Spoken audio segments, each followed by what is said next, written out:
What's going on, guys? Welcome to Infinite Sports Network. I'm your boy Mark Oram from Oram's Forum, and today I'm going to be talking about those Montreal Canadiens. A little history on those Montreal Canadiens is they've been a pretty good hockey club for a long time. Personally, I'm a 48-year-old man. I've witnessed a couple cups. Born in '73, won a cup in '73. Do I remember? No, I don't remember. We beat the Blackhawks though. 1986, I was about 13 years old. Beat the Flames. '93, beat the LA Kings. I was 20. Patrick Waugh was my guy. He was a rookie in '86.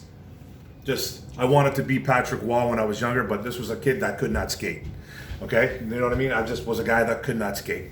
Now, when I like to talk about hockey sometimes, it's not really my thing though to talk hockey big, because I'm more of a football guy, a little more baseball.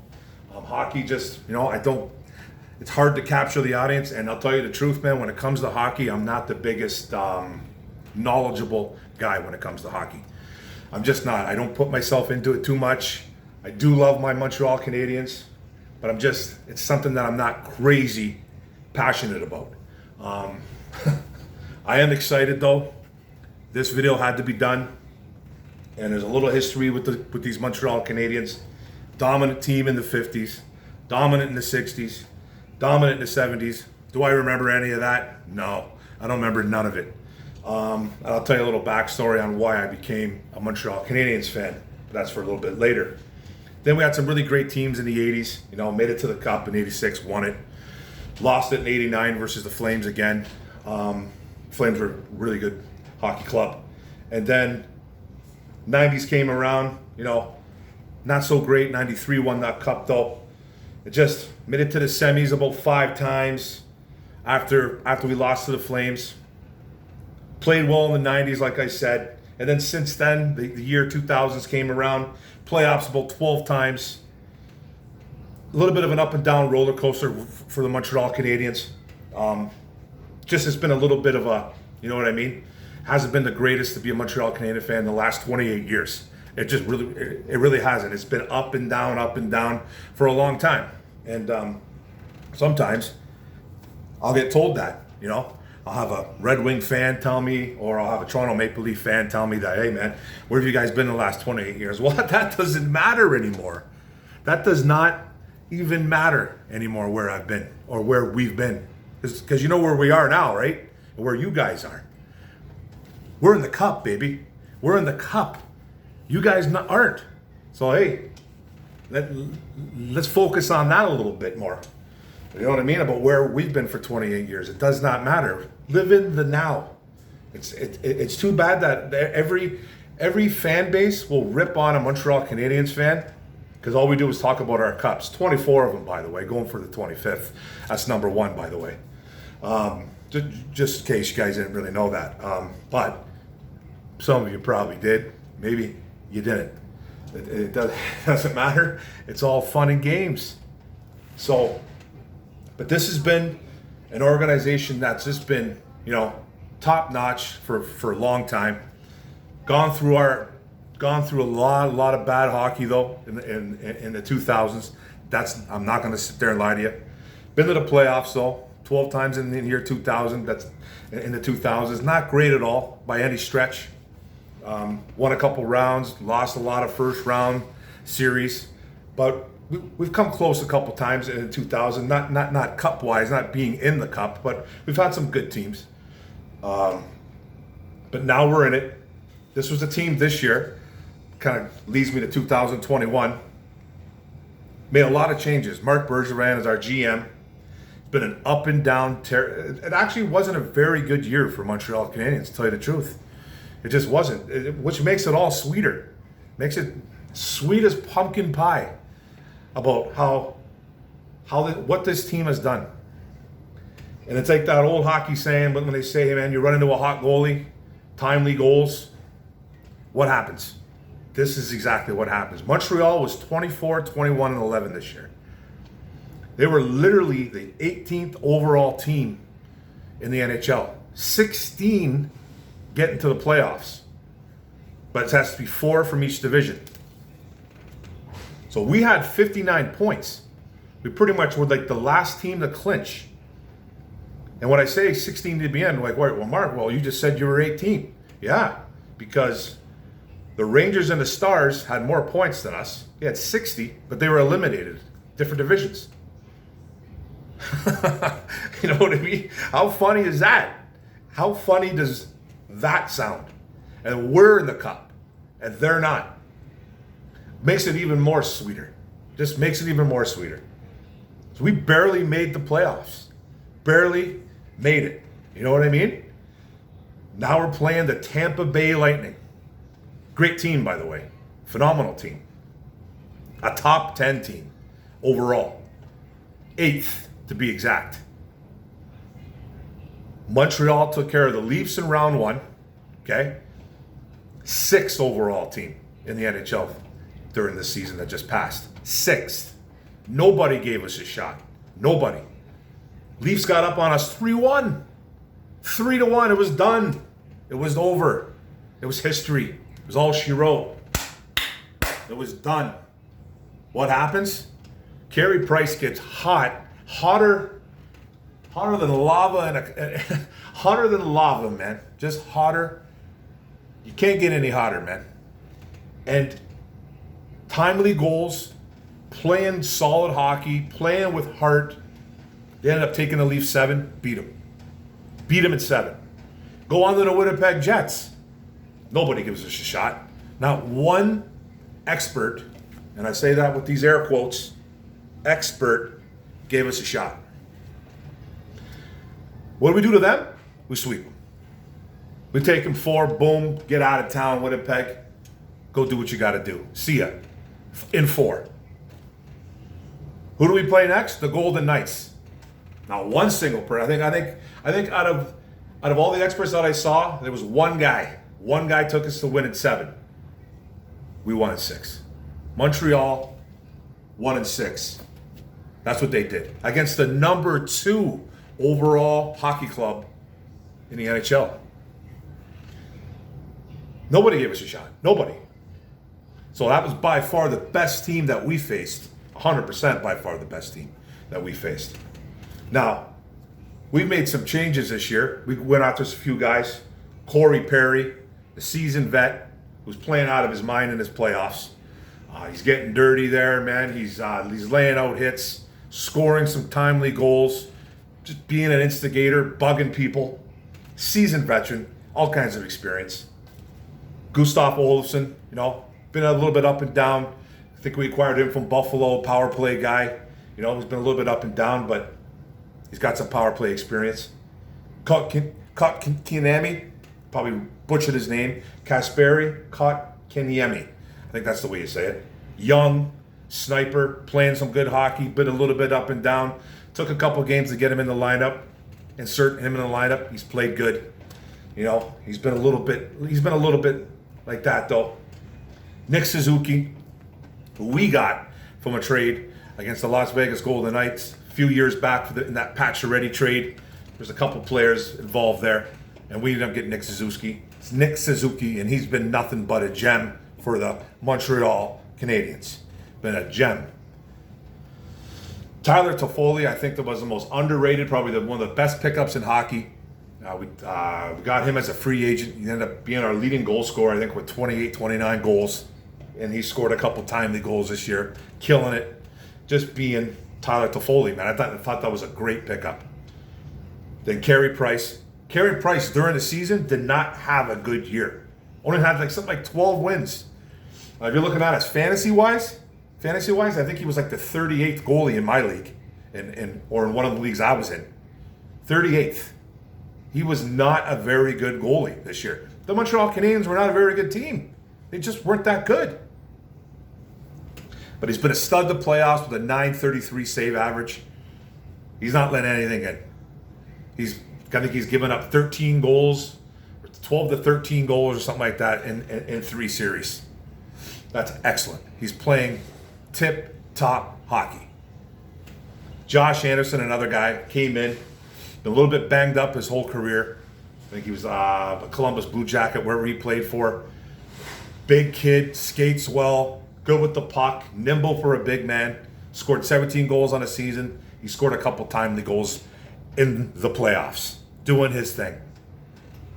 It's just been, and then you got Brendan Gallagher, the water bug. The guy will smile on your face, and he takes a licking, but keeps on ticking. Gets up, takes on the biggest dudes, does not care. He's bloody, he's bleeding all over the place. Him and Corey Perry, they don't care. They just don't really care, and they're just coming at you. And then I can't leave out the kid, the Cole Caulfield kid. This kid's been nothing but a godsend since he's put on the skates for the Montreal Canadiens. Didn't get to play all year. Came in at the end of the year because I think they wanted him. I think they were trying to prepare him for the playoffs. Came in, scored a few goals during the regular season. He has 4 goals in the playoffs and 9 points overall. And he's another water bug, man. He's a guy that you can't wipe the smile off his face. It's a kid that just feeds off the energy. They love him in Montreal. It's just a fun time to be a Montreal Canadien, man. Now we're playing a really, really good team in the Tampa Bay Lightning. I don't think they're better than the Golden Knights, and we just beat them, but Tampa can score. They can do a lot of good things. They got a goalie over there that's absolutely phenomenal, and Andrei Vasilevsky. Now, if you're going to talk fantasy-wise with that kid, he was the number 1 goalie in fantasy on a lot of platforms. The man. Tampa Bay Lightning. You guys, Braden Point, Nikita Kucherov, Andre Palat, Victor Hedman, Yanni Gord, Steven Stamkos. The list goes on and on and on with these guys. It's just a really good hockey team that we're playing. And majority is giving Montreal no chance. I think it's a little bit more now. I've seen a few people are taking Montreal, but it's still majority rules. Tampa Bay is taking the cake on that. A lot of experts are giving them the cup already. There you go. Tampa Bay in 4, Tampa Bay in 5. And that's the way I want it. That's the way us Montreal fans want it. We don't need the recognition. We don't want it. We've done it every game, every series, the way they want to do it. Be the underdogs, show that they belong, take care of business. You know what I mean? That's just the way they have wanted to do it. And that's the way they're taking care of it. Now, want to know why I'm a Habs fan? I'll tell you. Nobody asked, but I'm going to tell you anyways. You know what I mean? So we're going to have a little bit of fun with this. If you guys didn't know, I am Canadian. Okay, obviously I'm Canadian. I was born in America, though. My mother is American. My dad is from Windsor, Ontario, where I reside now. Lived in Buffalo for a bit. I came here pretty much as a baby. Okay, I've lived in Canada pretty much all my life. You know what I mean? There you go, right there. Boom. Some Montreal stuff, some Canadian stuff. This is all Canadian a wig, which I'm not absolutely melting right now. Montreal Canadian fan. But I love my Lions. You know, I live literally 20 minutes away from Detroit. I live 20 minutes away from Detroit, 15, 20 minutes away, and about another 15 minutes away from Ford Field. But that's a whole other story. That's why I'm a Lions fan. And I like everybody else. I like every other Detroit team except for the Red Wings. I don't hate the Red Wings. Let's get that out right away. I'm not a Red Wing hater. Don't hate them. I love to rip on my buddies though, because you know we do it back and forth. They do it to me, I do it to them. You know, it's a guy thing. It's a sports thing. It's something that I just love to do. Now, a lot of my friends are Red Wing fans. I am not. I'm obviously a Montreal Canadiens fan. I'm a Pistons fan. I'm a Tigers fan. I'm a Detroit Lions fan. I'm just not feeling it with the Detroit Red Wings. So, and there's a story behind that. When I was a kid, my dad obviously was a huge sports junkie as well as me. Big Tiger guy, big Lions guy. That's all it was in our household. Sports all the time. My father had a friend that lived next door, or across the street actually. We lived on a little cul-de-sac thing, whatever those things are called. Nice little area at Forest Glade, grew up, blue collar town, is what Windsor is. Blue collar family. You know, dad worked, Mom was a stay-at-home for a bit. She did work some odd jobs here and there. Worked at a place, a photo shop for a long time though. But she was a stay-at-home mom for most of my childhood, most of my youth. My parents used to like to entertain people, okay? Let's put it that way. Used to like to entertain people, and we had a neighbor who was from Montreal. Clifford Mullins, man. Great man, phenomenal man. Was my dad's buddy. His son used to hang out with my brother, Cliff Jr., who had the rankiest feet I've ever smelled in my life, by the way. But he was a good guy. I love you, Cliff, if you're out there, you know what I mean? Sorry, but your feet stunk. Other than that, everything was great, man. But this guy, Mr. Mullins, is what I used to call him. He used to come over every weekend to my dad's house with 1 or 2 cases of beer. Those bottleneck beers, man. You guys remember those bottlenecks? You know what I mean? A lot of you young guys probably won't. But he used to come over with the bottlenecks, and they used to pound those things back, especially Mr. Mullins. And it was always Montreal games on. Always. On CBC. You know what I mean? Throw it on that French station back then. Number 12.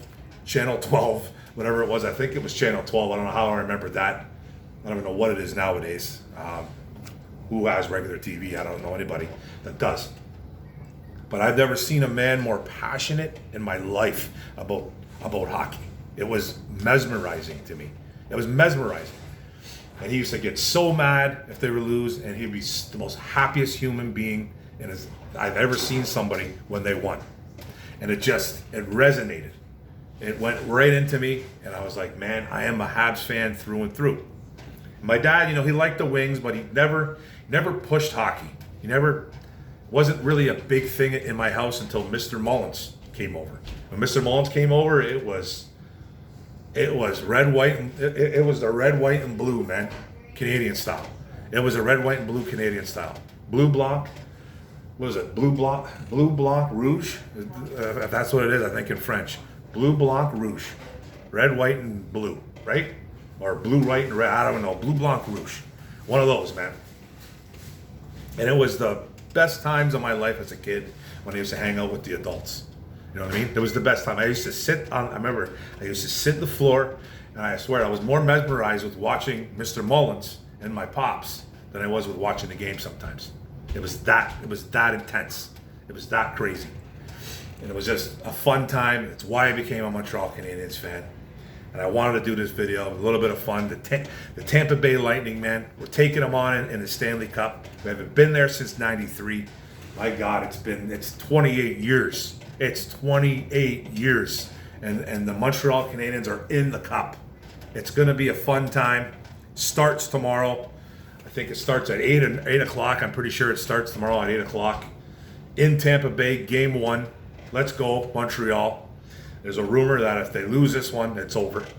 But you know, it's been a little bit thing of mine on Facebook that I've been going with, and it's been working. So if we lose this first game, it's over. But is it? That's the thing. But thanks for the video, guys. I wanted to have a little bit of fun with this. This is going to go on the Infinite Sports Network channel, and it's going to go on my channel as well. I know it's not great for my algorithm, but I don't care. Go Habs. Go Montreal. Montreal Canadiens. Ole, ole, ole, ole. Ole, ole.